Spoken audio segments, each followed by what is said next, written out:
আসসালামু আলাইকুম। লসাগু ও গসাগুর উপরে আজকে আমরা আরো একটি সৃজনশীল প্রশ্ন সমাধান করার চেষ্টা করব। প্রশ্নটি হলো, একটি বর্গাকৃতি ঘরের মেঝে আয়তাকার টাইলস দ্বারা বাঁধানো হলো। প্রতিটি টাইলসের প্রস্থ ও দৈর্ঘ্য যথাক্রমে একটি লোহার ও একটি তামার পাত্রের দৈর্ঘ্যের সমান। লোহার ও তামার পাত্রদ্বয়ের দৈর্ঘ্য যথাক্রমে ৩১৫ সেন্টিমিটার এবং ৪০৫ সেন্টিমিটার। আমাদের প্রথম প্রশ্ন কতে যেটা লেখা আছে যে উদ্দীপকের প্রথম সংখ্যাটির মৌলিক গুণনীয়কগুলোর যোগফল নির্ণয় করো। প্রথম সংখ্যাটা কোনটি? উদ্দীপকের প্রথম সংখ্যা হচ্ছে উদ্দীপকের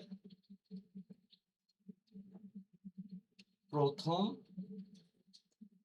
সংখ্যা, সেটা কত? ৩১৫, তাই তো?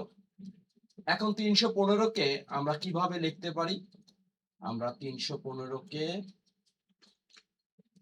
যদি মৌলিক গুণনীয়কে বিশ্লেষণ করি, তাহলে প্রথমে আমরা এটাকে ৩ দ্বারা যদি ভাগ করি, ১ আর এইদিকে ৩ ৫ ১৫ অর্থাৎ ০৫। তারপরে আবার যদি ৩ দ্বারা করি, ৩ ৩ আর ৯, ১ আর ৫, তার মানে ৩ ৫ ১৫। আর ৩ দ্বারা যাবে না, ৫ দ্বারা করতে পারবো, ৫ ৭ ৩৫। তাহলে কত আসতেছে? ৩১৫কে আমরা লিখতে পারি ৩ গুণ ৩ গুণ ৫ গুণ ৭। এই আমাদের কিন্তু মৌলিক গুণনীয়কে বিশ্লেষণ হয়ে গেল। সুতরাং আমরা লিখতে পারি, সুতরাং ৩১৫ এর এর মৌলিক গুণনীয়ক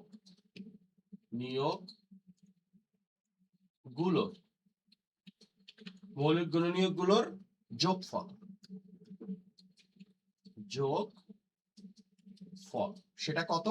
এখানে আছে ৩, তারপরে যোগ ৩ যোগ ৫ যোগ ৭। ৩ আর ৩ যোগ করলে ৬, ৬ ৫ ১১, ১১ আর ৭ হচ্ছে ১৮। আমাদের প্রথম উত্তর শেষ। এইরকম একটা প্রশ্ন যদি আসে পরীক্ষার হলে, আমরা যদি ঠিক মতন পারি, আমরা কিন্তু ২ নম্বর পেয়ে যাব। তাহলে প্রথম প্রশ্নের উত্তর ডান। এখন আমরা দ্বিতীয় প্রশ্ন উত্তর করার চেষ্টা করব। এখন আমরা খ নাম্বারটা করব। খ নাম্বার কি লেখা আছে? পাতদ্বয় থেকে কেটে নেওয়া একই মাপের সবচেয়ে বড় টুকরার দৈর্ঘ্য কত? আচ্ছা দেখো, এখানে দুইটা দৈর্ঘ্য দেওয়া আছে, একটা হচ্ছে লোহার পাত আর একটা হচ্ছে তামার পাত, একটা হচ্ছে ৩১৫ আর একটা হচ্ছে ৪০৫। এখন সবচেয়ে বড় টুকরোটা কোনটা হবে?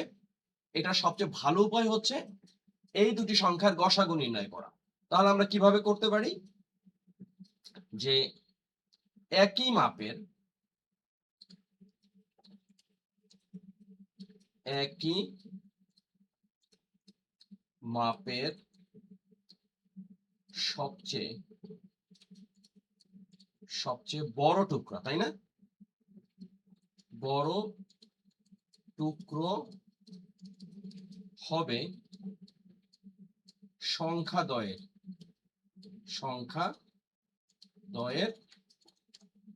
গসাগু। এখন গসাগু কিন্তু আমরা অনেক ভাবে বের করতে পারি। একটা হচ্ছে মৌলিক গুণনীয়কের মাধ্যমে বের করতে পারি, আবার গুণনীয়কের মাধ্যমে বের করতে পারি, আবার ভাগ প্রক্রিয়ার মাধ্যমে বের করতে পারি। তো আমার দৃষ্টিতে সবচেয়ে সহজ হচ্ছে ভাগ প্রক্রিয়ার মাধ্যমে করা। কিভাবে? আমরা এটাকে রাফে করব, অর্থাৎ ৩১৫ ভাগ করব হচ্ছে ৪০৫ কে। এই ৩১৫ হচ্ছে আমাদের ভাজক আর ৪০৫ হচ্ছে ভাজ্য। ওকে, কতবার যাচ্ছে? একবার। একবার যাচ্ছে, এই হলো আমাদের ৩১৫। ৫-এর থেকে ৫ বাদ দিলে ০, ১০-এর থেকে ১ বাদ দিলে ৯, হাতে ১, কাটাকাটি হয়ে গেল, মানে আর নামবে না। এরপর আমরা ৩১৫ কে আবার ৯০ দ্বারা ভাগ করব, তখন এই ৩১৫ হয়ে গেল ভাজ্য, ৯০ হলো আমাদের ভাজক। কয়বার যাচ্ছে? ৩-৯ ২৭, অর্থাৎ ৩ বার যাবে, ২৭০। এই ৫ নামলো, আর ১১ থেকে ৭ বাদ দিলে কত হয়? ৪ হয়, হাতে ১, ২ আর ১ ৩, ৩ থেকে ৩ বাদ দিলে আউট। এরপর হলো আমাদের ৯০, 45 দোকানে হচ্ছে 90, তাই না? 45 দোকানে 90, আর শেষ যে ভাজক সেটাই কিন্তু আমাদের নির্ণয় গসাগু। তাহলে লিখতে পারি যে একই মাপের সবচেয়ে বড় টুকরো হবে সংখ্যাদ্বয়ের গসাগু।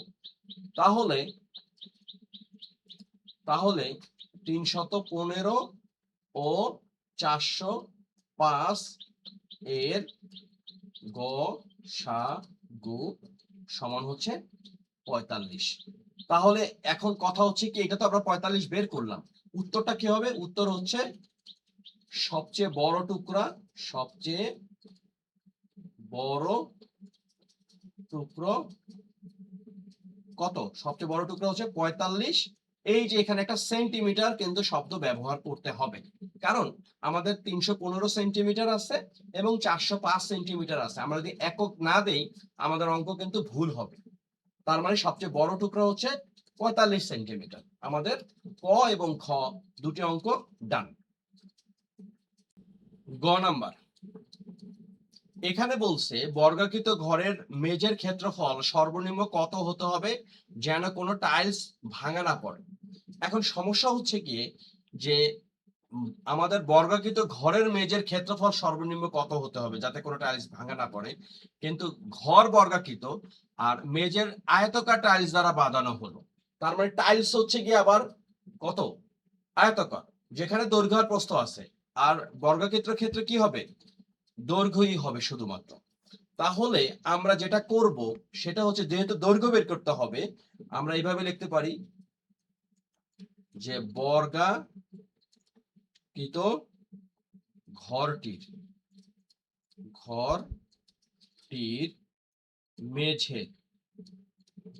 মেঝের সর্বনিম্ন দৈর্ঘ্য। কেন দৈর্ঘ্য? কারণ দৈর্ঘ্য বের করলেই তো আমাদের বর্গাকৃত ঘরের মেঝের ক্ষেত্রফল বের করতে পারবো। দৈর্ঘ্য হবে, সর্বনিম্ন দৈর্ঘ্য হবে আয়তাকার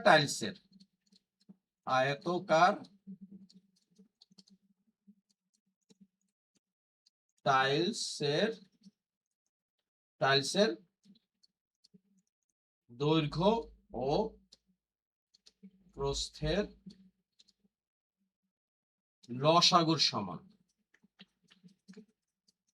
লসাগু এর সমান। ওকে, তাহলে কার লসাগু করব? এই যে এই প্রস্থ আবার কিন্তু দৈর্ঘ্য প্রস্থ কিন্তু আবার লোহার এবং তামার পাতের দৈর্ঘ্যের সমান। সুতরাং এখানে যেটা করব আমরা হচ্ছে লসাগু যে সমান। তাহলে তাহলে তাহলে এখানে কি কি আছে?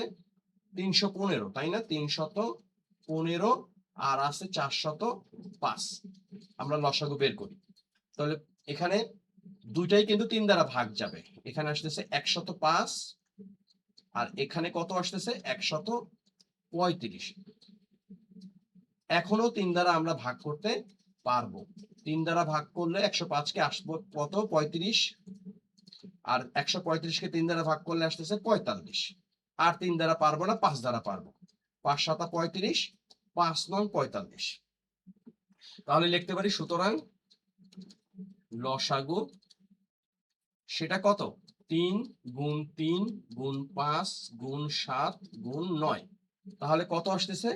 এখানে আসতেছে যে 2835। আমরা ক্যালকুলেটরের সহায়তা নিতে পারবো। 2835 আসতেছে। এখন এই 2835 এটা কি? এটা হচ্ছে সেন্টিমিটার, তাই না? আমাদেরকে বলছে বর্গাকৃত ঘরের মেঝের ক্ষেত্রফল সর্বনিম্ন কত হতে হবে যেন কোনো টাইলস না ভাঙে। তো আমরা চাইলে এই বিষয়টাকে মিটারও নিতে পারি, তাই না? অথবা আমরা সেন্টিমিটারও রাখতে পারি। তো আমরা যদি এইভাবে লিখি যে সুতরাং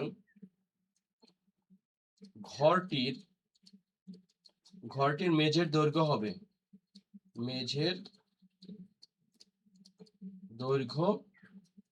হবে কত? 2835 সেন্টিমিটার, বা আমরা যদি 100 দ্বারা ভাগ করি তাহলে হবে 28.35 মিটার। এখন আমরা লিখতে পারি সুতরাং কৃত ঘরের ঘরের মেঝের সর্বনিম্ন ক্ষেত্রফল, মেঝের সর্বনিম্ন ক্ষেত্রফল। ক্ষেত্রফল মানে কি? দৈর্ঘ্য গুণ প্রস্থ, আর বর্গাকৃতির ক্ষেত্রে কি হবে? দৈর্ঘ্য স্কয়ার, তাই না? তার মানে হচ্ছে যে 28.35 স্কয়ার, আর এখানে হবে বর্গ মিটার।